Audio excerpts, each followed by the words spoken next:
Welcome to sports Kannada YouTube channel friends. ಇವತ್ತಿನ ಒಂದು ವಿಡಿಯೋದಲ್ಲಿ border Gavaskar trophy India versus Australia fifth test ಮ್ಯಾಚ್ನ day 2 ಬಗ್ಗೆ ಮಾತಾಡೋಣ. ಹಾಗಾದರೆ ನಾವು ನಿನ್ನೆ ನೋಡಿರೋ ಹಾಗೆ ಡೇ 1 ಕಂಪ್ಲೀಟ್ ಆಗಿದೆ. ಮತ್ತು ಈ ಒಂದು ಡೇ 1ನಲ್ಲಿ ಇಂಡಿಯಾ ತಂಡದ ಫಸ್ಟ್ ಇನ್ನಿಂಗ್ಸ್ ಬ್ಯಾಟಿಂಗ್ ಅಂತ ಬಂದಾಗ ನೀವು ನೋಡ್ತಿರ್ಬೋದು 185ಗೆ ಆಲ್ ಔಟ್ ಆಗಿದ್ರು. ಮತ್ತು ನೆಕ್ಸ್ಟು ಆಸ್ಟ್ರೇಲಿಯಾದ ಫಸ್ಟ್ ಇನ್ನಿಂಗ್ಸ್ ಅಂತ ಬಂದಾಗ ಆ ಒಂದು ಡೇಲಿ 3 ಓವರ್ ಆಡಿದ್ರು. 9 ರನ್ಗೆ 1 ವಿಕೆಟ್ ಆಗಿತ್ತು ಇನ್ನೊಂದು ಇನ್ನಿಂಗ್ಸಲ್ಲಿ. ಹಾಗೆ ಇವತ್ತಿನ ಡೇ 2ಲಿ ಏನೇನೆಲ್ಲ ಆಯಿತು, ಸೆಕೆಂಡ್ ಇನ್ನಿಂಗ್ಸಲ್ಲಿ ಆಸ್ಟ್ರೇಲಿಯಾ ಟೀಮಿನ ಬ್ಯಾಟಿಂಗು ಯಾವ ಥರ ಇತ್ತು, ಯಾವೊಂದು ಪ್ಲೇಯರಿಂದ ಒಂದು ಒಳ್ಳೆ ಸ್ಕೋರ್ ಬಂತು, ಮತ್ತು ನಮ್ಮ ಇಂಡಿಯಾ ಟೀಮ್ನ ಬೌಲಿಂಗ್ ಯಾವ ಥರ ಇತ್ತು, ಮತ್ತು ಈ ಒಂದು ಡೇ 2 ಯಾವ ಥರ ನಡೀತು ಅನ್ನೋದ್ರ ಬಗ್ಗೆ ಈ ವಿಡಿಯೋದಲ್ಲಿ ಮಾತಾಡೋಣ. ಅದಕ್ಕಿಂತ ಮುಂಚೆ ಒಂದೇ ಒಂದು ರಿಕ್ವೆಸ್ಟು, ಈ ವಿಡಿಯೋ ನೋಡಿದ್ರೆ ಎಲ್ಲರೂ ಕೂಡ ನನ್ನೊಂದು ಚಾನಲ್ನ ಸಬ್ಸ್ಕ್ರೈಬ್ ಮಾಡಿ, ಲೈಕ್ ಮಾಡಿ, ಬೆಲ್ಲೈಕನ್ ಕ್ಲಿಕ್ ಮಾಡಿ, ಆಲ್ ಅನ್ನೋದನ್ನ ಸೆಲೆಕ್ಟ್ ಮಾಡ್ಕೊಳ್ಳಿ. ಈ ವಿಡಿಯೋ ಇಷ್ಟ ಆದರೆ ನಿಮ್ಮ ಫ್ರೆಂಡ್ ಕೂಡ ಶೇರ್ ಮಾಡಿ. ಬನ್ನಿ ಫ್ರೆಂಡ್, ವಿಡಿಯೋ ಸ್ಟಾರ್ಟ್ ಮಾಡೋಣ. ಓಕೆ, ಇಲ್ಲಿ ಮೊದಲನೇದಾಗಿ ಈ ಒಂದು ಡೇ 2 ಅಂತ ಬಂದಾಗ ಆಸ್ಟ್ರೇಲಿಯನ್ ಟೀಮ್ ಅವರು ಬ್ಯಾಟಿಂಗ್ ಅಂತ ಬರ್ತಾರೆ. ಹಾಗೆ ಅವ್ರು ಅನ್ಕೊಳ್ಳೋ ಥರ ಬ್ಯಾಟಿಂಗ್ ಬರಲ್ಲ ಇವತ್ತು. ಟೋಟಲಾಗಿ ಸ್ಟನ್ ಆಗಿಬಿಡ್ತಾರೆ ನಮ್ಮ ಇಂಡಿಯನ್ ಬೌಲರ್ಸ್ಗೆ ಆಸ್ಟ್ರೇಲಿಯನ್ ಟೀಮ್ ಬ್ಯಾಟರ್ಸು. ಹೌದು, ಯಾವೊಂದು ಪ್ಲೇಯರಿಂದನೂ ಕೂಡ ಒಂದೊಳ್ಳೆ ಸ್ಕೋರ್ ಬರಲ್ಲ ಇವರೊಂದು ಇನ್ನಿಂಗ್ಸಲ್ಲಿ. ಹಾಗೆ ಇದರಲ್ಲಿ ವೆಬ್ಸ್ಟರ್ ಅವ್ರು ಮಾತ್ರ ಸ್ವಲ್ಪ ಚೆನ್ನಾಗಿ ಆಡ್ತಾರೆ ಈ ಒಂದು ಇನ್ನಿಂಗ್ಸಲ್ಲಿ. ಹಾಗೆ 57 ರನ್ ಹೊಡೆಯೋ ಮುಖಾಂತರ ಈ ಒಂದು ಸ್ಕೋರು ಸ್ವಲ್ಪ ಜಾಸ್ತಿ ಹೋಗೋಕ್ಕೆ ಹೆಲ್ಪ್ ಮಾಡ್ತಾರೆ ವೆಬ್ಸ್ಟರ್ ಅವರು. ಹಾಗೆ ಇವ್ರ ಜೊತೆಗೆ ಸ್ಟೀವನ್ ಸ್ಮಿತ್ ಅವರು 33 ರನ್ ಚೆನ್ನಾಗೆ ಹೊಡಿತಾರೆ ಈ ಒಂದು ಇನ್ನಿಂಗ್ಸಲ್ಲಿ. ಚೆನ್ನಾಗಿ ಆಡ್ತಿರೋ ಟೈಮಲ್ಲಿ ವಿಕೆಟ್ ಕಳ್ಕೋತಾರೆ ಇವರು ಬೇಗನೆ. ಹಾಗೆ ಇವ್ರು ಬಿಟ್ಟರೆ ಸ್ಯಾಮ್ ಕೋಸ್ಟಾಸ್ ಕಡೆಯಿಂದ 23 ರನ್ ಬರುತ್ತೆ, ಮತ್ತು ಅಲೆಕ್ಸ್ ಕೇರಿಯರ್ ಕಡೆಯಿಂದ 21 ರನ್ನು. ಹಾಗೆ ಇವ್ರು ಬಿಟ್ಟರೆ ಇನ್ಯಾವ ಪ್ಲೇಯರಿಂದನೂ ಕೂಡ ಒಂದೊಳ್ಳೆ ಸ್ಕೋರ್ ಬರೋಲ್ಲ ಆಸ್ಟ್ರೇಲಿಯನ್ ಟೀಮ್ಗೆ. ಎಲ್ಲ ಒಂಥರ ಫ್ಲಾಪ್ ಆಗಿಬಿಡ್ತಾರೆ ಈ ಒಂದು ಇನ್ನಿಂಗ್ಸಲ್ಲಿ. ಹಾಗೆ ಟೋಟಲಾಗಿ ಫಸ್ಟ್ ಇನ್ನಿಂಗ್ಸ್ ಅಂತ ಬಂದಾಗ ಆಸ್ಟ್ರೇಲಿಯನ್ ಟೀಮ್ ಅವರು 181ಕ್ಕೆ ಆಲ್ ಔಟ್ ಆಗಿದ್ದಾರೆ. ಇದರಲ್ಲಿ ಮೇಯ್ನಾಗಿ ನಮ್ಮ ಇಂಡಿಯನ್ ಟೀಮ್ ಬೌಲರ್ಸೇ ಕಾರಣ.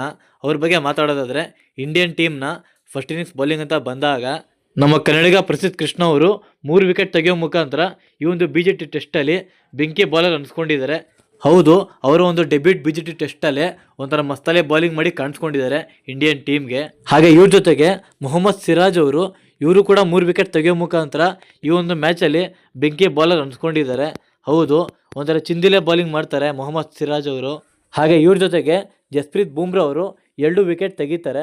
ಕಡಿಮೆ ಓವರ್ಸ್ ಹಾಕಿದ್ರು ಕೂಡ 2 ಮೈನ್ ವಿಕೆಟ್ ತಗೊಳ್ತಾರೆ ಇಂಡಿಯನ್ ಟೀಮ್ಗೆ. ಮತ್ತು ನೆಕ್ಸ್ಟು ನಿತೀಶ್ ಕುಮಾರ್ ರೆಡ್ಡಿ ಅವರು 2 ವಿಕೆಟ್ ತೆಗಿತಾರೆ. ಒಂಥರ ಮಸ್ತಲೆ ಬೌಲಿಂಗ್ ಮಾಡ್ತಾರೆ ಇವರು ಕೂಡ ಈ ಒಂದು ಇನ್ನಿಂಗ್ಸಲ್ಲಿ. ಹಾಗೆ ಇಲ್ಲಿ ಟೋಟಲಾಗಿ ಹೇಳ್ಬೇಕಂದ್ರೆ ಒಂಥರ ಮಸ್ತಲೆ ಕಂಬ್ಯಾಕ್ ಮಾಡಿದ್ದಾರೆ ನಮ್ಮ ಇಂಡಿಯನ್ ಟೀಮು. ಬ್ಯಾಟಿಂಗಲ್ಲಿ ಲೋ ಆದರೂ ಕೂಡ ಬೌಲಿಂಗಲ್ಲಿ ಲೋ ಆಗಿಲ್ಲ, ಒಂಥರ ಬೆಂಕಿ ಕಂಬ್ಯಾಕ್ ಮಾಡಿದ್ದಾರೆ ಬೌಲಿಂಗಲ್ಲಿ. ಹಾಗೆ ಅವರು ಒಂದು ಸ್ಕೋರ್ನ 181ಕ್ಕೆ ಸ್ಟಾಪ್ ಮಾಡ್ತಾರೆ ನಮ್ಮ ಇಂಡಿಯನ್ ಬೌಲರ್ಸು. ಹಾಗೆ ಸೆಕೆಂಡ್ ಇನ್ನಿಂಗ್ಸಲ್ಲಿ 4 ರನ್ ಲೀಡರ್ ಇಡ್ತಾರೆ ಇಂಡಿಯನ್ ಟೀಮು. ಮತ್ತು ಇದಾದಮೇಲೆ ನೆಕ್ಸ್ಟು ನಮ್ಮ ಇಂಡಿಯನ್ ಟೀಮ್ನ ಸೆಕೆಂಡ್ ಇನ್ನಿಂಗ್ಸ್ ಬ್ಯಾಟಿಂಗ್ ಅಂತ ಬಂದಾಗ ನೀವು ನೋಡಿರ್ಬೋದು ಈ ಒಂದು ಸೆಕೆಂಡ್ ಇನ್ನಿಂಗ್ಸಲ್ಲೂ ಕೂಡ ಟೋಟಲಿ ಡುಮ್ಕಿ ಆಗಿಬಿಟ್ಟಿದೆ ನಮ್ಮ ಇಂಡಿಯನ್ ಟೀಮ್ ಬ್ಯಾಟಿಂಗು. ಹೌದು, ಸ್ಟಾರ್ಟಿಂಗ್ ಓಪನಿಂಗ್ ಬಂದಂಥ ರಾಹುಲ್ ಅವರು ಮತ್ತು ಜೈಸ್ವಾಲ್ ಅವರು ಸ್ಟಾರ್ಟಿಂಗ್ ಬಂದಾಗ ಒಂಥರ ಚೆನ್ನಾಗಿ ಬ್ಯಾಟಿಂಗ್ ಆಡ್ತಾರೆ. ಒಂದೊಳ್ಳೆ ಪಾರ್ಟ್ನರ್ಶಿಪ್ ಸ್ಕೋರ್ ಬರುತ್ತೆ ಅನ್ಕೊಳ್ಳೋಷ್ಟರಲ್ಲೇ ಇಬ್ಬರು ಕೂಡ ಔಟ್ ಆಗಿದ್ದಾರೆ ಈ ಒಂದು ಇನ್ನಿಂಗ್ಸಲ್ಲಿ.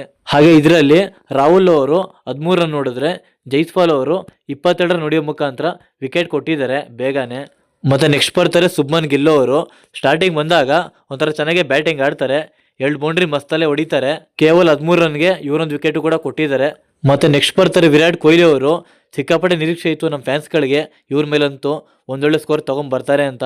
ಆದರೆ ಫಸ್ಟ್ ಇನ್ನಿಂಗ್ಸಲ್ಲೂ ಕೂಡ ಬಂದಿಲ್ಲ, ಸೆಕೆಂಡ್ ಇನ್ನಿಂಗ್ಸಲ್ಲೂ ಕೂಡ ಬಂದಿಲ್ಲ. ಕೇವಲ 6 ರನ್ಗೆ ಇವರೊಂದು ವಿಕೆಟ್ ಕೊಡ್ತಾರೆ. ಹಾಗೆ ನಮ್ಮ ಇಂಡಿಯನ್ ಟೀಮ್ನ ಟಾಪ್ ಆರ್ಡ್ರು ಅಲ್ಲೇ ಬೂಮ್ಸ್ ಆಗಿಬಿಡುತ್ತೆ ಆಸ್ಟ್ರೇಲಿಯನ್ ಟೀಮ್ ಬೌಲಿಂಗಿಗೆ. ಮತ್ತು ಸ್ಟಾರ್ಟಿಂಗಲ್ಲೇ 4 ವಿಕೆಟ್ ಕಳ್ಕೊಂಡಿದ್ದು ಇಂಡಿಯನ್ ಟೀಮ್ಗೆ. ರಿಷಬ್ ಪಂತ್ ಅವರು ಬಂದಾಗೆ ನಾಯಿ ಹೊಡೆದಂಗೆ ಹೊಡಿತಾರೆ ಆಸ್ಟ್ರೇಲಿಯನ್ ಬೌಲರ್ಸ್ಗೆ. ಒಂಥರ T20 ಆಡ್ದಂಗೆ ಆಡ್ತಾರೆ ಇವತ್ತು ಈ ಒಂದು ಟೆಸ್ಟ್ ಮ್ಯಾಚಲ್ಲಿ ರಿಷಬ್ ಪಂತ್ ಅವರು. ಮತ್ತು ಒಂಥರ ಸಖತ್ತಾಗಿತ್ತು ಇವತ್ತು ಇವರೊಂದು ಬ್ಯಾಟಿಂಗ್ ನೋಡೋದಕ್ಕೆ. ಫುಲ್ ಫೈರ್ ಆಗಿಬಿಟ್ಟಿದ್ರು ರಿಷಬ್ ಪಂತ್ ಅವರು. The vintage Rishabh Pant is back ಅಂತ ಹೇಳ್ಬೋದು ಇವರೊಂದು ಬ್ಯಾಟಿಂಗಿಗೆ. ಆ ಥರ ಬ್ಯಾಟಿಂಗ್ ಮಾಡಿ ಸ್ಕೋರ್ನ ಮುಂದೆ ತಗೊಂಡು ಹೋಗಿದ್ದಾರೆ ರಿಷಬ್ ಪಂತ್ ಅವರು. 33 ಬಾಲಲ್ಲಿ 61 ರನ್ನು ಒಂಥರ ಸಖತ್ತಾಗಿ ಹೊಡೆದಿದ್ದಾರೆ ಇವತ್ತು ಈ ಒಂದು ಇನ್ನಿಂಗ್ಸಲ್ಲಿ. ಒಂಥರ ಭಯ ಅಂತೂ ಬೀಳ್ಸಿದ್ರು ಆಸ್ಟ್ರೇಲಿಯನ್ ಬೌಲರ್ಸ್ಗೆ.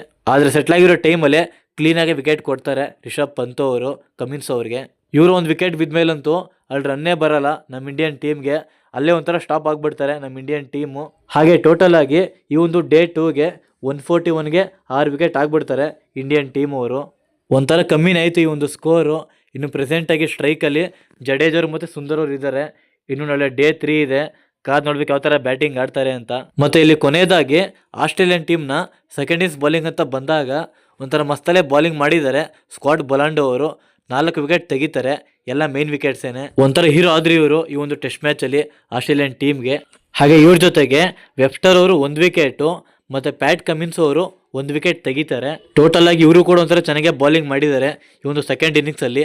ಇನ್ನೂ ನಾಳೆ ಡೇ 3 ಇದೆ, ಕಾದು ನೋಡಬೇಕು ನಮ್ಮ ಇಂಡಿಯನ್ ಟೀಮು ಟಾರ್ಗೆಟ್ ಆಗಿ ಎಷ್ಟು ರನ್ ಕೊಡ್ತಾರೆ ಅಂತ. ಮತ್ತು ಇವತ್ತಿನ ಡೇ 2 ಬಗ್ಗೆ ನಿಮ್ಗೇನಿಸುತ್ತೆ ಅದನ್ನು ಕಮೆಂಟ್ ಬಾಕ್ಸ್ ಮುಖಾಂತರ ತಿಳಿಸಿ. ಇಷ್ಟು ಹೇಳ್ತಾ ನಾನು ವಿಡಿಯೋ ಮುಗಿಸ್ತಾ ಇದ್ದೀನಿ. ಮುಂದಿನ ವಿಡಿಯೋದಲ್ಲಿ ಸಿಗೋವರೆಗೂ ಬಾಯ್.